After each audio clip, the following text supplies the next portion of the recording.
저는 안디옥 교회 파송을 받고 이방인의 사도로 세상에 나가 복음을 전합니다. 사도행전 13장부터 우리가 살펴보면 바울의 1차 선교, 2차 선교, 3차 선교를 끝낸 다음에 그는 예루살렘 선교, 로마 선교, 심지어 서바나 선교까지도 비전으로 품고 나아갑니다. 사도행전 21장부터 26장까지를 저는 예루살렘 선교 이렇게 정했습니다. 그는 예루살렘 선교에서 총 5번에 걸쳐서 복음을 전합니다. 예루살렘에서 2번, 그리고 가이사랴에서 3번, 해서 5번 그가 복음을 전하게 됩니다. 맨 먼저 사도행전 22장에 예루살렘에서 유대인들에게 복음을 전하고요. 사도행전 23장에 산헤드린 공회에서도 복음을 전합니다. 그리고 가이사랴에서 사도행전 24장에 벨릭스 총독에게, 오늘 사도행전 25장에 베스도 총독에게, 그리고 사도행전 26장에 아그리빠 왕에게 복음을 전합니다. 이렇게 5번 복음을 전하고 그가 이제 로마에 가서 로마 선교를 또 하게 되죠. 거기까지가 사도행전의 내용입니다. 바울의 예루살렘 선교는 아주 험난합니다.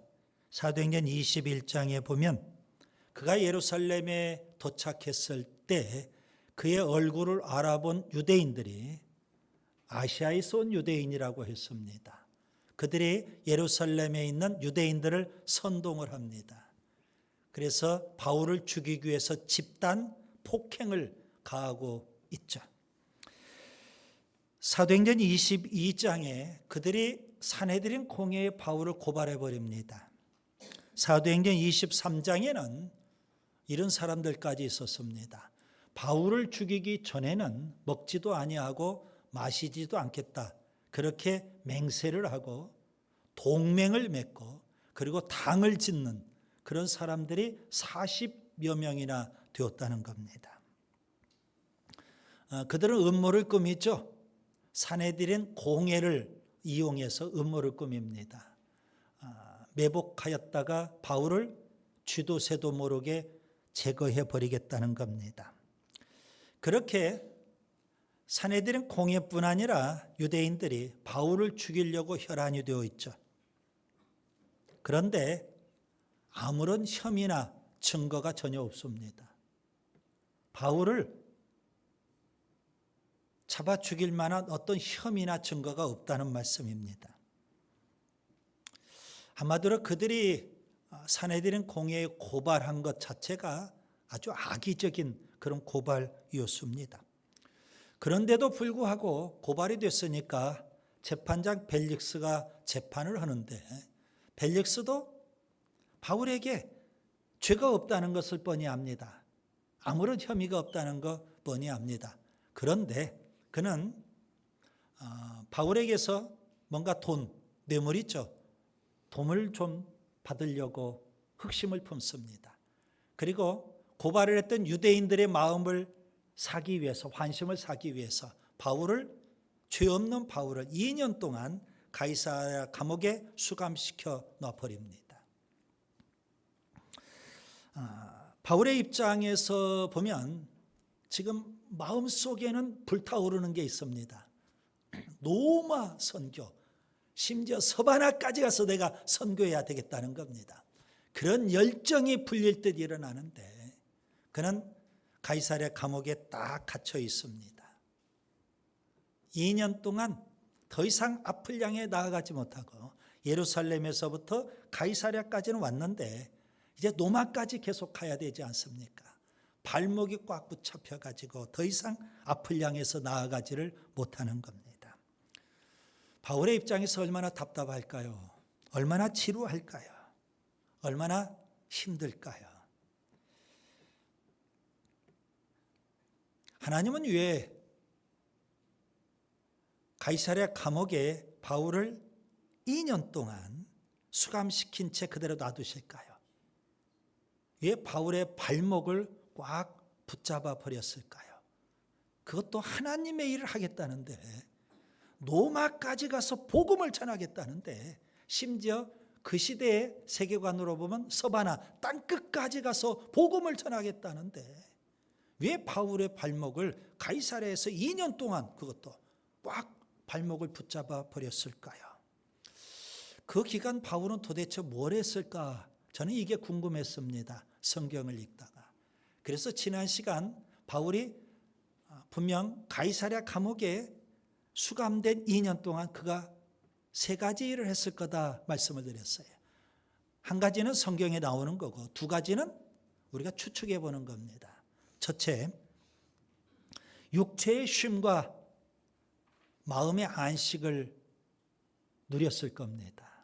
그동안 다메섹에서 맨 처음 예수 만난 이후 지금까지, 가이사랴에 수감된 지금까지 바울은 글자 그대로 쉼 없이, 중단 없이 사명의 길을 달려온 겁니다. 그래서 하나님께서는 그의 발목을 꽉 붙잡으시고 너 감옥에서 좀 쉬어라. 2년 동안 쉼과 안식을 누릴 수 있도록 혜택을 베풀어 주셨을 거다 생각합니다. 2번째, 로마 선교를 위해서 복음과 성령으로 재무장했을 거다. 그렇게 추정해 보는 겁니다. 로마 선교, 지금 예전에 했던, 과거에 했던 1차 선교, 2차 선교, 3차 선교, 그 경험으로 해서는 안 된다는 겁니다. 그래서 하나님께서는 바울을 감옥에 수감시켜 놓은 채 2년 동안 영적으로 재무장하라는 겁니다. 그가 뭘로 재무장했을까요? 복음과 성령으로 재무장하고 로마 선교에 대한 선명한 비전을 품고 준비했을 거다. 이렇게 생각해 보는 겁니다. 그 다음에 셋째, 하나는 성경에 기록도 있다고 했죠. 벨릭스 총독과 드루실라 부부죠. 그들에게 복음을 전할 기회가 있어서 복음을 전합니다. 그가 전한 복음은요, 원색적 복음이었죠. 벨릭스 총독 부부에게 전했던 복음, 딱 3가지 단어로 요약이 됩니다. 하나는 첫 번째는 2번째는 절제, 3번째는 심판, 이겁니다. 오늘 우리에게 그대로 적용하시면 됩니다. 맨 처음 예수 믿을 때 의입니다. 예수 믿는 믿음으로 의롭다함을 얻는 겁니다. 둘째는 절제입니다. 신앙생활 전 과정, 바울은 한마디로 절제라고 표현합니다. 성령의 열매는 절제입니다. 여러분, 우리가 방탕하게 살면 안 됐죠. 신앙인이 방탕하게 세상 쾌락과 향락을 추구하며 살면 안 됩니다. 절제된 삶을 살아야 됩니다. 경건하게 절제하며 살아야 된다는 말씀입니다. 그 다음에 3번째, 심판입니다. 언젠가는 우리가 주님의 심판대 앞에 서게 될 겁니다. 예외 없습니다. 우리 모두가 다 주님의 심판대 앞에서 우리가 살아온 인생에 대해서 평가를 받을 날이 있을 겁니다. 그렇게 원색적 복음을 전했던 겁니다. 사도행전 24장 27절에 보면 2년의 세월이 훌쩍 지나버렸습니다. 총독이 바뀌었죠. 벨릭스에서 베스도로 총독은 바뀌었는데 바울은 가이사랴 감옥에 그대로 수감된 상태입니다. 이제 오늘 본문 사도행전 25장으로 넘어오게 됐습니다. 베스도 총독은요, 부임한 이후 맨 먼저 인사차 예루살렘을 방문합니다. 그곳에서 유대 교권자들을 만나게 됐죠. 그런데 유대 교권자들은 2년 전 사건을 꺼내서 바울을 고발을 합니다. 그래서 베스도 총독은 부임한 이후 맨 먼저 처리해야 될 문제가 이 바울 고발건이었습니다. 그래서 그가 가이사랴로 돌아와서 그 다음 날 맨 먼저 이 재판건을 제기하게 되는 겁니다. 그런데 바울은 그 재판석상에서 자기는 혐의가 없다, 무죄를 강력하게 주장을 하죠. 본문 8절을 보시면 유대인의 율법이나 성전이나 가이사에게나 내가 도무지 죄를 범하지 아니하였노라. 베스도 총독은요, 재판을 예루살렘에서 열려고 합니다. 지금 가이사랴에서 재판을 재개하기는 했지만 유대 교권자들이 예루살렘에서 재판을 열게 해달라고 요청을 했기 때문에 가이사랴에서 예루살렘으로 재판을 옮겨서 그렇게 바울을 신문하겠다는 겁니다. 바울이 그 사실을 알고 그 자리에서 로마 황제에게 상소를 해버립니다. 바울은 로마 시민권이 있죠. 길리기아 다소에서 태어났는데요. 그는 태어난 순간부터 로마 시민권을 소유한 자로 태어나게 됐습니다. 그래서 로마 시민권을 갖고 있는 사람은요, 황제에게 상소할 수 있는 권한이 있습니다. 황제 앞에서, 로마에 있는 황제 앞에서 직접 재판을 받을 수 있는 특권이 주어져 있는 겁니다. 그래서 그가 상소를 해요. 본문 10절 11절에 그가 이렇게 상소하죠. 내가 가이사의 재판 자리 앞에 섰으니 마땅히 거기서 신문을 받을 것이라. 당신도 잘 아시는 바와 같이 내가 유대인들에게 불의를 행한 일이 없나이다. 만일 내가 불의를 행하여 무슨 죽을 죄를 지었으면 죽기를 사양하지 아니할 것이나 만일 이 사람들이 나를 고발하는 것이 다 사실이 아니면 아무도 나를 그들에게 내줄 수 없나이다. 내가 가이사께 상소하노라. 베스도 총독은요, 유대 교권자들의 요청에 의해서 재판을 가이사랴에서 예루살렘으로 옮겨가지고 재판을 진행하려고 했는데 바울이 가이사에게 상소를 했어요. 그래서 이제 바울을 로마 황제에게 보낼 수밖에 없게 되었습니다. 본문 12절 그가 이렇게 말하죠. 내가 가이사에게 상소하였으니 가이사에게 갈 것이니라. 저는 여기서 한 가지 의문을 갖습니다. 바울이 2년 동안 가이사랴 감옥에 갇혀 있었는데 왜 뒤늦게 가이사에게 상소했을까? 방금 전에도 말씀드린 대로 그는 길리기아 다소에서 태어난 사람이에요. 그렇기 때문에 태어날 때부터 로마 시민권을 갖고 있는 사람이라고요. 그러면 얼마든지 그가 로마 시민권이라는 카드를 꺼내서 가이사에게 상소할 수 있었을 텐데 왜 가이사랴 감옥에 2년 갇힌 후 뒤늦게 가이사에게 상소를 했을까? 이겁니다.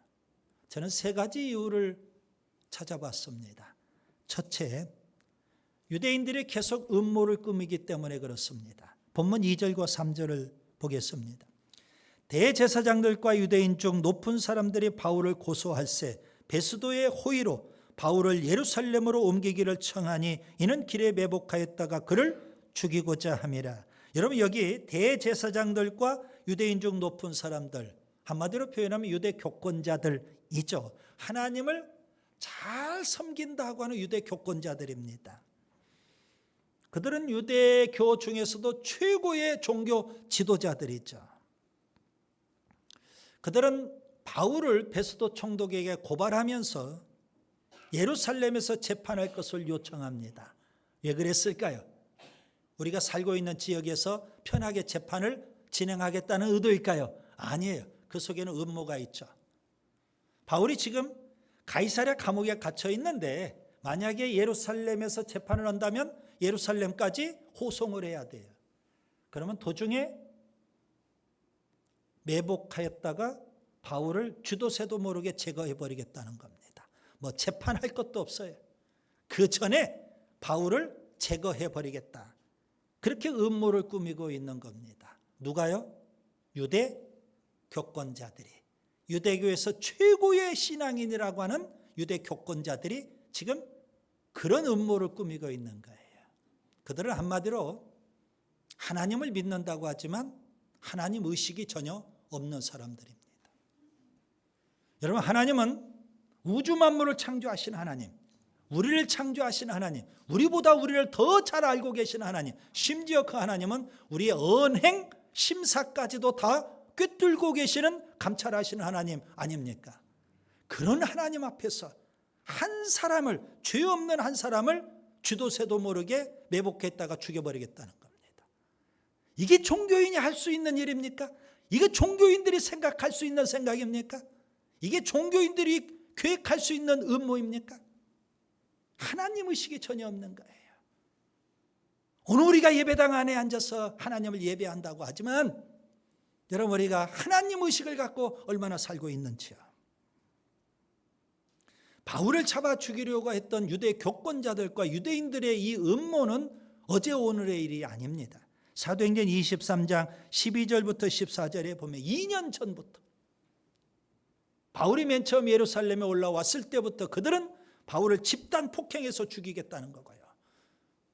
바울을 죽이기 전에는 먹지도 않고 마시지도 않겠다고 맹세하고 동맹하며 당을 지은 사람들이 40여 명 유대인들이었어요.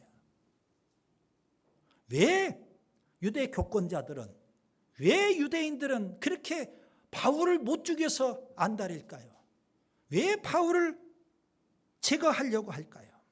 왜 그렇게 끈질기게, 왜 그렇게 집요하게, 왜 그렇게 끊임없이 바울을 죽이려고 할까요? 물론 이유가 있겠죠. 제가 유대인이 아니어서 그 이유는 100% 정확히 알 수는 없지만 몇 가지 이유를 찾아볼 수 있겠습니다. 바울은 유대교를 배신하고 기독교로 개종한 사람이에요. 그러니 괘씸할 수밖에요. 게다가 바울은 적극적으로 기독교를 전하고 다녀요. 그리고 기독교를 반석 위에 굳건히 세운 인물이에요. 그러니 더 화가 나겠죠. 그들은 바울을 이렇게 비난합니다. 사도행전 24장 5절. 이 사람은 전염병 같은 자라 천하에 흩어진 유대인을 다 소요하게 하는 자요 나사렛 이단의 우두머리라. 그렇게 바울을 미워하고 증오하고 죽이려고 하는 겁니다. 그런데 유대인들이 근본적으로 바울을 죽이려고 했던 원인, 직접적인 원인이 분명히 있어요. 개종했기 때문에, 그리고 기독교를 반석 위에 세웠기 때문에 바울을 미워하는 것도 있지만 더 중요한, 더 근본적인 원인이 있어요. 왜 그들이 바울을 그렇게 죽이려고 할까요? 바울이 전한 복음 때문에 그렇습니다. 바울이 전한 복음은 뭘까요? 예수님은 십자가에 죽으셨지만 부활하셨다. 십자가 죽음과 부활이에요. 고린도전서 15장 3절과 4절에 바울은 고린도 교회에 가서 복음 전한 내용을 고린도전서 편지를 쓰면서 압축해서 말씀해 줍니다. 이는 성경대로 그리스도께서 우리 죄를 위하여 죽으시고 장사 지낸 바 되셨다가 성경대로 사흘 만에 다시 살아나셨다. 바울은 특별히 부활의 복음을 강조하며 전합니다. 십자가에 죽으신 예수님, 부활하신 예수님. 십자가에 죽으신 예수님, 우리의 모든 죄를 지고 십자가에 죽으셨거든요. 그 예수님을 십자가에 못 박은 장본인들이 누구예요? 유대인들이었거든요. 예수님은 사망 권세를 이기고 우리에게 영원한 생명을 주시기 위해서 부활하셨거든요. 이 십자가의 죽음과 부활이라는 이 복음을 전했어요. 그래서 유대인들은 끊임없이 바울을 미워하고 증오하고 죽이려고 한 겁니다. 초대교회가 유대교로부터 엄청난 박해와 핍박을 받았어요. 뭐 때문일까요? 십자가에 죽으시고 부활하신 예수님, 이 복음을 전했기 때문에 그래요. 지금도 세상은 복음을 싫어합니다. 예수님을 거부합니다. 교회와 그리스도인들을 미워합니다. 심지어 교회와 그리스도인들이 예수 복음을 전하는 것 아주 혐오스럽게 생각을 합니다. 그럼에도 불구하고 저는 여러분에게 질문하려고 합니다. 여러분은 우리의 죄를 지시고 십자가에 죽으신 예수님, 사망 권세를 이기고 부활하신 그 예수님을 믿으시는지요? 그 예수님을 세상이 아무리 싫어하고 세상이 혐오하고 세상이 우리를 잡아 죽이려고 해도 그 예수님을 담대하게 전하시는지요? 이게 문제거든요. 여러분, 십자가에 죽으시고 부활하신 예수님을 믿는다면 그 믿음을 증명하셔야 돼요. 그 믿음은 어떻게 증명이 될까요? 세상이 아무리 싫어할지라도, 세상이 아무리 우리를 비난하고 욕할지라도, 바울을 잡아 죽이려고 한 것처럼 그렇게 우리를 증오할지라도 우리는 그 예수님을 담대하게 전함으로 우리가 예수 믿는다는 것을 증명해야 되는 겁니다. 그 다음에 둘째, 왜 바울은 뒤늦게 상소했을까요? 재판장이 공의롭지 못하기 때문입니다. 본문 9절을 보겠습니다. 베스도가 유대인의 마음을 얻고자 하여 바울더러 묻되 내가 예루살렘에 올라가서 이 사건에 대하여 내 앞에서 신문을 받으려느냐. 여러분, 여기서 문제가 되는 것은 예루살렘이냐 가이사랴냐, 재판이 어디에서 열리냐, 그게 아닙니다. 그건 문제가 될 게 없습니다. 바울이 가이사랴에서 재판받을 수도 있어요. 아니면 예루살렘에서 재판받을 수도 있는 거예요. 그건 중요한 문제가 아니에요. 정말 중요한 건 뭘까요?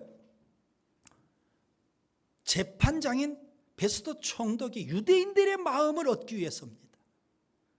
유대인들의 마음을 얻기 위해서 지금 예루살렘에 가서 재판하겠다, 그렇게 바울을 유혹하고 있는 것, 이게 문제가 되는 겁니다. 여러분, 재판장이라면 마땅히 재판을 할 때 법에 근거해서 재판을 해야만 됩니다. 그래야만 정의로운 재판이 되는 거 아니겠습니까? 공의로운 재판이 되는 거예요. 반면에 재판장이 원고는 누구냐, 피고는 누구냐, 사람을 봐가면서 재판을 한다면 그게 어떻게 공의로운 재판이 될 수가 있습니까? 오늘 우리 시대에 안타깝지만 이런 이야기들이 자꾸 들리죠. 유전, 무죄, 무전, 유죄. 여러분, 이런 단어가 있다는 사실 자체가 부끄러운 거예요. 이런 것이 우리 사회에 지금 통용되고 있다는 것은 정말 개탄할 만한 일인 거예요. 권력을 가진 자가 측근들에게는 있는 죄도 덮어버리고요, 정적들에게는 없는 죄도 조작해서 만들어내고요. 이런 사회는 하나님의 공의가 땅에 떨어진 사회예요. 성경에 보면 로마의 총독 3명이 나와요. 예수님 당시의 빌라도 총독, 그리고 사도행전 바울 그 시대에 벨릭스 총독, 그리고 오늘 본문의 베스도 총독입니다. 이 3명의 총독의 공통점은 뭘까요? 다 권력자들입니다. 그런데 신기하게도 한결같이 다 공의롭지 못한 권력자들이었어요. 빌라도 총독을 보세요. 그는 분명 예수님 재판권을 재판할 때 예수님에게 죄가 없다 3번씩이나 고백을 해요, 재판장이. 그런데도 불구하고 유대 교권자들의 압력에 굴복해버립니다. 유대인들의 선동에 굴복해버립니다. 바라바는 살리고 예수는 십자가에 못 박으라. 그래서 결국 예수님을, 죄 없으신 예수님, 십자가형을 선고해버리고 말았던 겁니다. 벨리스 총독, 그도 역시 바울에게 혐의가 없다는 것을 인정을 해요. 죄가 없다는 것을 알아요. 그러면서도 한편으로는 바울에게서 돈을 받으려고 해요. 뇌물을 받겠다는, 그리고 유대인들의 환심을 사겠다는 거예요. 그러면서 죄 없는 바울을 가이사랴 감옥에 2년씩 수감시켜요. 재판을 종결하지 않아요. 오늘 베스도 총독도 벨릭스 총독과 전혀 다를 바가 없어요. 공의의 개념이 없어요. 여러분, 하나님은 어떤 분이실까요? 우린 사랑의 하나님만 너무 좋아해요. 그런데 하나님은 공의의 하나님도 되셔요. 사랑의 하나님, 공의의 하나님. 이건 선택의 문제가 아니에요. 하나님의 사랑과 하나님의 공의는 동전의 양면과 같아요. 그래서 하나님의 사랑을 모르면 하나님의 공의도 모르는 거예요. 하나님의 공의를 모르면 하나님의 사랑도 모르는 거라고요, 여러분. 선택해서 나는 하나님의 사랑의 하나님만, 그럴 수 없는 겁니다. 하나님은 어떤 분이시라고요? 공의의 하나님. 그 공의의 하나님, 그 하나님의 공의가 이 땅에 우리 사회에 강물처럼 흐르기를 하나님이 원하시는 거예요. 아모스 5장 24절, 오직 정의를 물같이 공의를 마르지 않는 강같이 흐르게 할지어다. 누가복음 18장에 보면 예수님께서 비유 하나를 말씀하십니다. 불의한 재판장 비유라고 표현할 수가 있어요. 왜 그 재판장이 불의한 재판장일까요? 2가지 이유가 있습니다. 하나는 하나님을 두려워하지 않는다. 하나는 사람을 무시한다. 달리 표현하면 사람을 봐가면서 재판을 해요. 하나님도 없어요. 하나님을 두려워하지 않으니까. 그러니 그에게 하나님의 공의나 정의 개념이 있겠냐고요. 여러분은 공의로 심판하시는 하나님을 의식하며 사시는지요? 이게 오늘 우리들의 문제일 수 있죠. 셋째, 바울은 왜 뒤늦게 가이사에게 상소했을까요? 바울은 하나님의 방법을 깨달았기 때문에 그렇습니다. 바울이 예루살렘 선교를 할 때, 그는 예루살렘에 올라갈 때 사명에 죽을 각오를 하고 예루살렘에 올라갔다고 말씀을 드렸어요. 내가 예루살렘에 가서 선교하다가 아마도 죽을지도 몰라. 그래서 하나님께서 여러 차례에 걸쳐서 너 예루살렘에 올라가면 결박과 환난이 기다리고 있어. 여러 차례 그렇게 말씀하셨거든요. 그래서 사명에 죽을 각오하고 예루살렘에 올라갔어요. 주변의 모든 사람들이 다 예루살렘에 올라가지 말라고 반대하는데도 불구하고 나는 사명에 살다가 이제 죽을 거야 하고 올라갔거든요. 그런데 예루살렘에서 선교하는데 하나님께서 하룻밤 나타나셔서 이렇게 말씀하셔요. 사도행전 23장 11절 그날 밤에 주께서 바울 곁에 서서 이르시되 담대하라 내가 예루살렘에서 나의 일을 증언한 것 같이 노마에서도 증언하여 하리라. 아니 예루살렘에서 죽는 줄 알았는데 이게 무슨 의미입니까?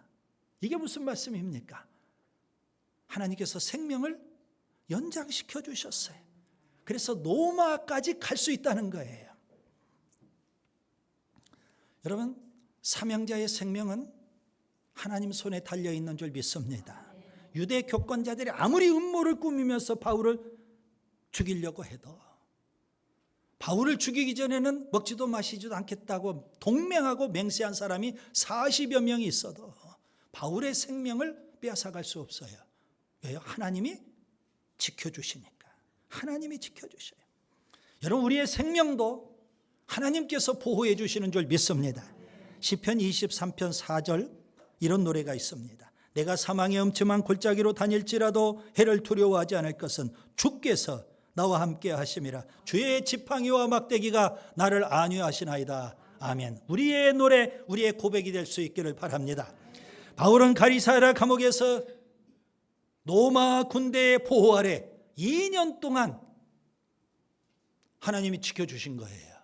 물론 그런 2년 동안 너무 지루하고 답답하고 열정은 속에서 막 불릴 듯 하는데 앞을 향해 나갈 수 없고 발목이 붙잡혀서 너무 힘들었겠지만 하나님은 그를 로마 군대를 동원해서 가이사랴 감옥에서 2년 동안 보호해 주셨어요. 바울은 이제 참을 만큼 참았어요. 2년 동안 감옥에서 참을 만큼 참고 기다릴 만큼 기다렸거든요. 그가 2년 동안 참고 기다리면서 얼마나 힘들었을까. 그러나 한 가닥 희망이 있어요. 로마까지 갈 수 있다는 것. 하나님이 말씀하셨으니까. 그래서 그걸 희망 삼아 그는 마음에 꿈을 꾸어요. 빨리 재판이 종결되고 내가 석방이 돼서 자유의 몸이 되어 로마에 가서 마음껏 복음을 전하리라. 심지어 서바나까지 가서도 복음을 전하리라. 한 가닥 희망이 있는 거거든요. 여러분 빨리 재판이 종결되어야 된다. 빨리 자유의 몸으로 석방이 되어야 된다. 그리고 로마 시민권을 갖고 로마에 가서 복음을 전해야 되겠다. 그런데 하나님은 다른 계획을 갖고 계셔요. 뜻은 똑같아요. 로마에 가는 것, 바울도 로마에 가는 것, 그리고 하나님도 바울이 로마에 가는 것, 다 뜻은 같아요. 방법에 문제가 있어요. 바울은 빨리 재판이 종결되고 석방되어서 자유의 몸으로 로마 시민권이 있으니까 로마까지 가는 거예요. 그런데 하나님은 바울이 죄수의 몸으로 로마 군대의 호위 속에 로마까지 가는 그런 방법을 계획하신 거예요. 바울은 뒤늦게 그걸 깨달았어요. 뜻은 같지만 방법의 차이가 있을 수 있구나. 하나님의 방법을 깨달았어요. 여러분, 우리가 사도행전 이 후반부를 읽어가면서 참 기가 막힌 방법을 하나님이 쓰고 계셔요. 아무도 가이사랴 감옥에 갇혀있는 바울처럼 다 그런 생각을 했을 거예요. 빨리 자유의 몸이 되어서 로마에 가서 자유스럽게 복음을 전하겠다. 다 그걸 희망하고 다 그걸 소망하고 있는 거예요. 그런데 사람이 생각하지 못한 기가 막힌 방법을 하나님께서 계획하고 계시는 거예요. 자유의 몸으로 로마에 가느냐, 죄수의 몸으로 로마에 가느냐, 이게 문제예요. 바울은 뒤늦게 하나님의 뜻과 하나님의 방법을 깨닫게 됩니다. 하나님의 뜻은 아주 심오하고요, 하나님의 방법은 우리가 생각할 수 없을 만큼 다양한 줄 믿습니다. 지구상의 어느 누가 하나님의 지혜와 견줄 수 있을까요? 바울은 로마서 11장 33절에 이렇게 말합니다. 깊도다 하나님의 지혜와 지식의 풍성함이야. 그의 판단은 헤아리지 못할 것이며 그의 길은 찾지 못할 것이로다. 아마 바울은요, 이걸 깨닫고 나서 무릎을 치면서 탄성을 불렀을 거예요. 하나님은 참 지혜로우신 분이다. 하나님의 방법은 참으로 오묘하다, 이겁니다. 그렇기 때문에 여러분, 오늘 우리가 우리의 뜻, 우리의 방법을 고집하면 안 되는 겁니다. 매 순간순간마다 하나님의 뜻을 구하고요, 아멘, 하나님의 방법을 찾아야 하는 줄 믿습니다. 여러분은 내 뜻과 내 방법만 고집하고 있습니까? 아니면 하나님의 뜻을 구하고 하나님의 방법을 지금 찾고 계십니까? 이제 말씀을 정리합니다. 바울의 예루살렘 선교는 험난합니다. 가이사랴의 감옥에 2년 동안 수감되었어요. 베스도 총독 때 그는 가이사에게 상소를 합니다. 왜 뒤늦게 로마 시민권 카드를 꺼내서 상소했을까? 질문을 던져보는 겁니다. 3가지 이유 때문입니다. 첫째, 유대인들이 끊임없이 계속해서 집요하게 음모를 꾸미고 있기 때문에 그렇습니다. 그럼에도 불구하고 오늘 우리들은요, 유대인들이 싫어하지만, 세상 사람들이 싫어하지만 십자가에 죽으신 예수님, 부활하신 예수님을 전해야 하는 줄 믿습니다. 둘째, 베스도 재판장이 공의롭지 못하기 때문에 그렇습니다. 공의로 심판하시는 하나님을 믿어야 돼요. 공의로 심판하시는 하나님 앞에 언젠가는 서지 않을까요? 공의로 심판하시는 하나님을 의식하며 살 수 있기를 바랍니다. 셋째, 하나님의 방법을 깨달았기 때문에 그래요. 내 뜻, 내 방법만 고집하지 마시고 하나님의 뜻 늘 구하시고 하나님의 방법을 찾아서 한 걸음 한 걸음 앞으로 전진해가는 우리의 인생이 될 수 있기를 바랍니다. 기도합니다.